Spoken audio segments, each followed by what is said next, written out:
Thank you. I wanted to ask you just how much do you embrace the expectations placed upon you, Mm-hmm. everything that happened with the offense last year? Mm-hmm. Just talk about handling that Mm-hmm. going forward. I don't really think about the expectations too much. It's definitely not. I don't put pressure on myself. I think it's real important to focus on the daily and my own process and teaching all the guys the new offense that we're bringing in. And we had success last year, and there's a lot of talented guys on this offense, so I think we'll do a good job. Okay, we'll go next to Eric. Ryan Aber, the Oklahoma. Yeah, John, I want to ask you about Ben Arbuckle and your relationship with him.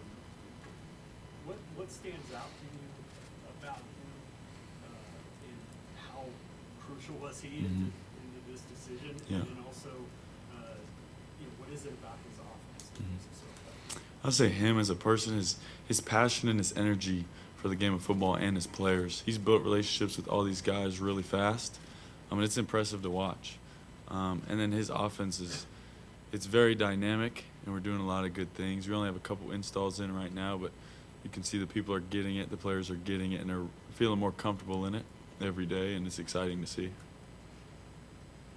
We'll go second row, John Hoover, SI Sooners. How much fun has it been for you so far and how important has it been for you to involve yourself and be visible in the community, in the athletic community, at games and stuff like that? Why is that important to you? I think it's just I have a platform. I have a platform to do a lot of things. I'm sitting here right now and speaking my thoughts and my opinions, and I think people see me do it, they'll be inspired to do it too. I think just encouraging people to shout and support all the other teams because they do it for us is very important. Is that part of being the quarterback at Oklahoma? I think it could be. I don't think every quarterback has to be pressured into it, but I do enjoy it, and I like watching high-level sports. You look around, every sport's ranked, and every sport competes at a high level. I love watching it. I like going to gymnastics on Friday night. Like, we're the best team in the country. So I'm going to go watch the best gymnasts in the country compete because they do it at such a high level. Right side, Barry Trammell, Tulsa World. Yeah, John, what we've heard about you is you have fun on the football field. A little bit of swagger, some showmanship. Is that true? Where does that come from? Is that natural? Is that designed? Tell us about that aspect. I mean, I'll be honest, I used to struggle with the word fun on the field because if I'm not winning, like, it's not fun if you're not winning. We had a lot of success this past year, so it was fun.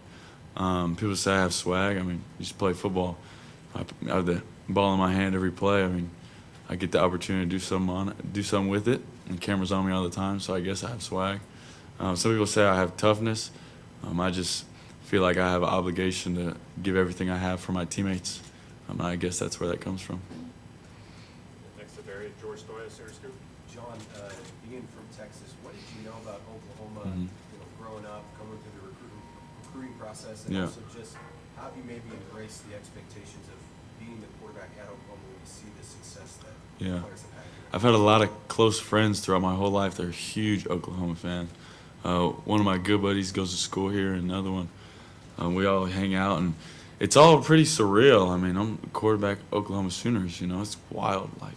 But I'm here, and I feel blessed to do it, and it's close to home, which is great. My family loves it, obviously, because I'm so close. But I mean, it goes back to like the expectations and the pressure. I think it's just a privilege and an opportunity to be here and work as hard as I can with all the resources I have and the great teammates I have around me to just put my best performance on the field.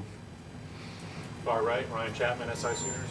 I know you had a good relationship with Coach Arbuckle. What did you learn about Coach Venables in the short portal recruiting process? And as you've been here, what's been true? What else has been lucky? How's that kind of compared out?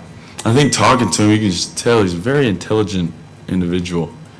He's really smart. You can tell by the way he talks about my teammates now, and them as people, and then the coaches and their relationships that he has, and now being on his team, just how much he cares and how passionate he is and how he knows how to win. I know last year wasn't super successful, but he's been on a lot of winning teams, and he knows the formula. So just learning from him and tell him often that I appreciate him and what he's done, give me this opportunity. But he's a great man and great coach. Okay, left side, John. Let's go to Tom Green, Sooners Illustrated. John, Coach Arbuckle, obviously, in his career so far, he's had a pretty good track record of developing quarterbacks. Yeah. What is it about his coaching style that has kind of just bred all this success at that position? I'd say the details and just the feedback that we get after every play. And maybe it's not on the field, but in the meeting room, every play there's something we can improve on. And he does it in a way that encourages us, doesn't put us down. Now, here and there he's going to get on to us because he has to. We're quarterbacks, we're the leaders, and if we do it wrong, you got to get on to us, you know. But I'd say the details that he has and the options that he gives us in the offense, we have carte blanche to change whatever we want, and then he teaches us when to change things and the better place to get to. Okay, Jesse Crittenden, are you insider? John, wanted to ask you about the last year Washington State going through, leading the offense, being the starter through the full year. Just what did you learn about stepping into those shoes and leading the offense, and how much does that experience maybe help you coming here, new place going through the spring? Well, I actually wasn't the starter all last year. I was in a quarterback competition until second to last week fall camp. So this is my first full year, like being able to embrace the opportunity, and it's been great. Like some of the stuff I'm just winging it, but I mean the leadership is something that I was gifted with, and then just building relationships with people and showing my teammates that I really care about them. I want them to succeed. Bob, do you have one? Yes, sir. Bob John, Brisbillo, let's talk- Center Scoop. yeah, John, talk about the chemistry you've been building, Mhm. receivers, and Mhm. how quickly that's been forming. It's been forming pretty quick. We throw often, really twice a week. We'll get out there and throw, and it will be more, but it's pretty taxing, the strength and conditioning. I don't want anybody to hurt themselves, But it's been awesome to see. These guys are very good athletes, and I'm excited to throw to them. But it's been good, especially me knowing the offense, knowing how the route should be run, and when to run, and we can talk about those things. And spring ball will be huge, learning, playing against the real defense. This defense is pretty good. I've been watching them. It's a little confusing, but I'll get it. But just learning those things, and because throwing routes on air is one thing, but learning each other on the field is another thing. I'm excited to do that. Okay, middle, James Hale.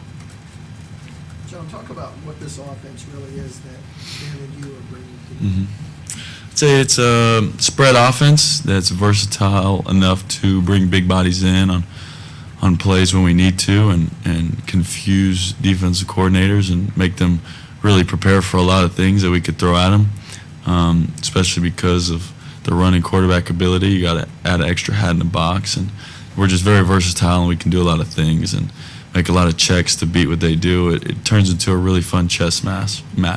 Sorry. Come far left here, Mason Young, Tulsa World. Yeah, John, curious about Coach Kucheski, who came down with you guys from Wazoo. Mhm. What has happened to him in the room help you guys with, I guess? Yeah, he's awesome. Again, along with the detail, he's very smart. He's been around for a long time. He's coached a lot of positions. So learning behind him, he's coached running backs, linemen, and he's been on the defensive side of the ball, so he knows a lot of perspectives, and he's taught me a lot. And again, with our book, like every play there's something. And now when I'm done with the rack on offense, I'll go back and I'll talk to him, and we'll just learn. And he's a great man, and we see eye to eye on a lot of things religiously. We're very, very close, and I go to him when I really need him, and him and Buck, and they talk me through things, teaching me how to be a man, and they've been great for me. Go back right side, second row, Colton Sully, the Oklahoman. John, you guys are about to start to implement this offense. Mhm. Spring ball starts. How your relationship with Ben has been well documented, but how helpful will that actually be when you guys start to teach this offense to a new group of guys? I think it's very important because I'll always have his back and he'll always have mine. So, and we see eye to eye. So it's not like I'm telling the receivers to do one thing and he's telling them to do another. Like what's taught in the coaches meetings to the position coaches will be the same thing that I tell the players, and then all around. So it'll be great. I think it'll happen pretty quickly just because of all the experience we have in this offense, and it won't be smooth because it's a new offense and good defense that we're going against, but it'll happen pretty quickly. Okay, next to Colton, let's go to Joe Masato, the Oklahoman. Yeah, John, even when you're answering questions about the expectations and pressure that comes with being in your position, it seems like you've already embraced that and are almost at ease with it, confident. Like, where does that come from, just in your personality? I'd say I'm pretty confident. I mean, pressure's, like you've heard famous people say, pressure's a privilege, and it's a little cliche, but it's true. I think I get in there every day, and first day of strength and conditioning workouts with the players, my teammates put me in the front of the line. And I really appreciated that, and that gave me some confidence. And then working out and seeing my teammates willing to come throw with me and work out extra and do those things gives me a lot of confidence in what we can do this year. But I wouldn't say it's pressure. I really enjoy it. I love football. So being in the building, it's not like, oh, I got to, I love it. And I love being in the building all the time and meeting new people, building relationships. Okay, back row, far right, clip front, AP. Yeah, so when you first came here and you got a chance to look at that Heisman Park and immerse yourself in that, what came to your mind and what do you think when you continue to see that? I mean, I walk past it every day. I park right there, and there's 7 statues right there. It's pretty cool. I don't think about it every day and like, oh, that's what I want, because that's something that can happen as an outcome of the process that you do every day. And I want to win games, and you win enough games, that'll happen. That could happen. But that's not the first priority. It'd be really cool, It would. I'm not gonna say it won't, but winning games is the most important, and then we'll see what happens after that. Okay, third row, middle, Curtis Fitzpatrick. Yeah, John, you mentioned pressure. Can you kind of go over your thoughts of pressure playing in the SEC against these types of defenses, and how big of a factor was that for you personally to come to a school like this, playing in this conference? Yeah, I'm excited for it. I think playing the best defenses is going to show me that I'm capable to do it or what I need to improve on. And like the timing is probably a little quicker, watching film. You got to be more detailed because of the players that I'll be playing against, which is fine, makes it more fun, even more of a chess match, like I said, and it's going to be fun. I'm excited for it. Now, will it be the easiest thing? No. But great atmospheres, great players, great coaches, it's the place to be. Next to Curtis, Eli Letterman, ESPN. Coach Arbuckle's been pretty central in your development as a player, but football aside, when you think back to Holden, where do you feel like your relationship solidified during that early time? I think, so he got there the winter of 23, and Cam was the guy, Cam Ward, of course, and I wanted to beat Cam out, all right?